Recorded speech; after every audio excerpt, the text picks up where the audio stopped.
I rebuilt my entire studio in order to increase creativity and productivity.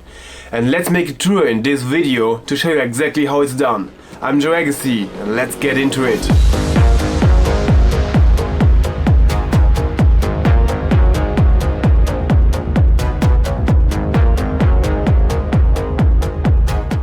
I wanna first get into all the big updates I've did to the studio, and then afterwards we're gonna look at everything in detail. The main thing for the acoustic is that I've built these hemp absorbers, the red and the black ones. If you want to know how to build these absorbers for your studio, just drop a comment below. Behind me you see as well the screens. They are new, they are bigger, they have a higher resolution, so I can see more and have to do less scrolling and less changing windows, which helped me a lot in working a lot faster. The monitors you see, they are still the ones I've used before. The biggest difference is on this side. Here I used to have this rack with like compressors, equalizers, preamps and rack synthesizers. And on top I had my tape machine and had as well a regular cassette tape player. So let's talk about the issues of my old studio setup. Why I wasn't creating a lot and what I've done to increase this creative process, to have more fun, to get easier in the flow and to have just better and more productive studio sessions. So the main issue, or the first issue, were technical problems with analog outboard gear. I was always thinking I need as much analog gear as possible because that's what the pros use and that's what you need to get better and more professional music. But this was not working due to mainly technical reasons. There were always stuff breaking down. The routing settings in my software were always resetting, so it always took a lot of time and was a real hassle to implement these analog devices. So this brings us to the second issue. I was not using them. I was not using most of the equipment I had here because it was just too complicated. This resulted in kind of a frustration. So everything was cluttered, everywhere were these technical devices and they were holding me back from actually getting even to produce music. Because in my mind I always was thinking, damn, you've built this big studio and you're not using half of the equipment. So the solution was to get rid of all unused devices. So I made a list of what I used and everything which was not on this list had to go. It's that easy because you have to limit yourself in a way or just take away options, especially options which you don't use at all. It is actually well known with creative professionals that limiting and using less stuff often is better than having all options. Right now I feel a lot more motivated to actually work on music because I just have the very essentials to get my creativity flowing and to get it flowing fast. So let's get into the walkthrough so you'll see exactly how this setup looks like. Let's start with the walkthrough. As monitors, or my main monitors, are the ADAM A7X coupled with a Sub 8. These have been phase aligned and as well with the boundary response from the wall, so to have the most flat response curve possible.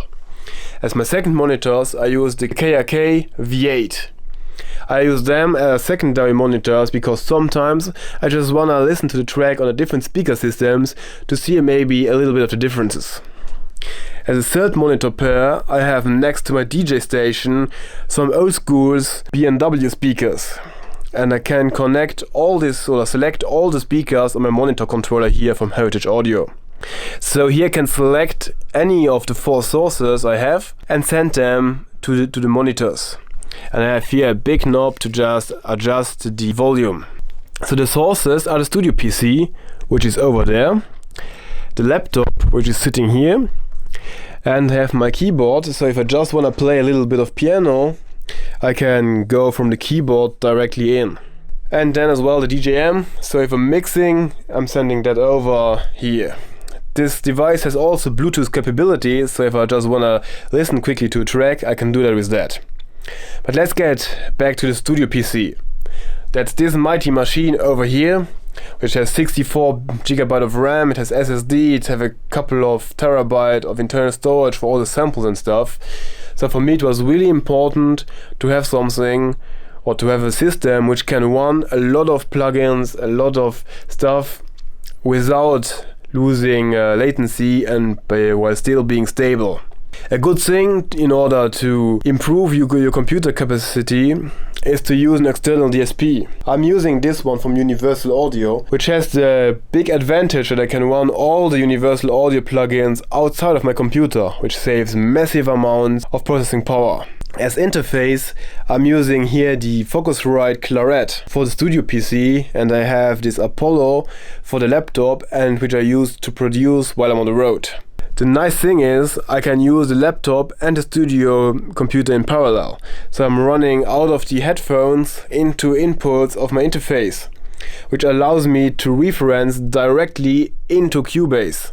So I can see on my analyzer screen as well my references from Rekordbox or from a streaming platform. So the next thing is my keyboard, which I've built under my table, so I can just put it out if I need it and put it back if I don't need so. Well, it's phased from Roland at Juno DI.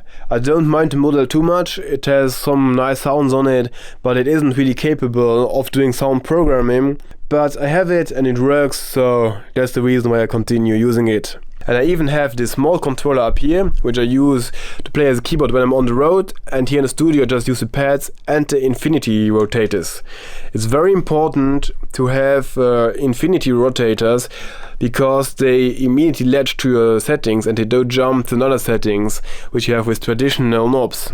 Yeah, so and if you wonder how I'm using this computer together with the laptop, I'm using this KVM switch. So right now I'm set to studio, so the screen and the keyboard and the mouse, they are all connected to this computer, and with one press of a button the keyboard and mouse are connected to the laptop as well with the screens.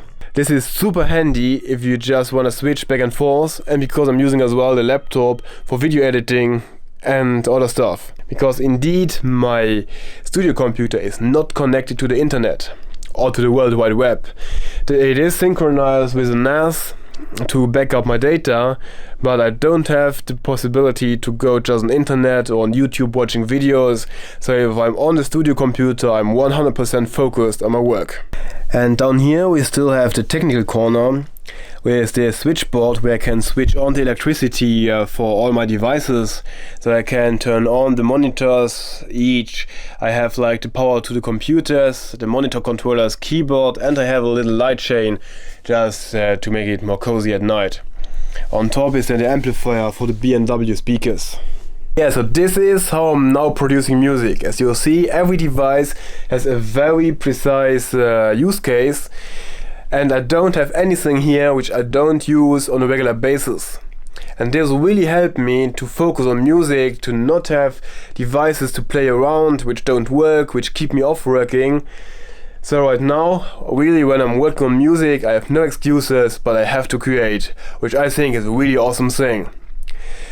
If this video maybe helped you out, maybe inspired you, feel free to drop a comment below, like and subscribe, and let's get into the studio and work on some music.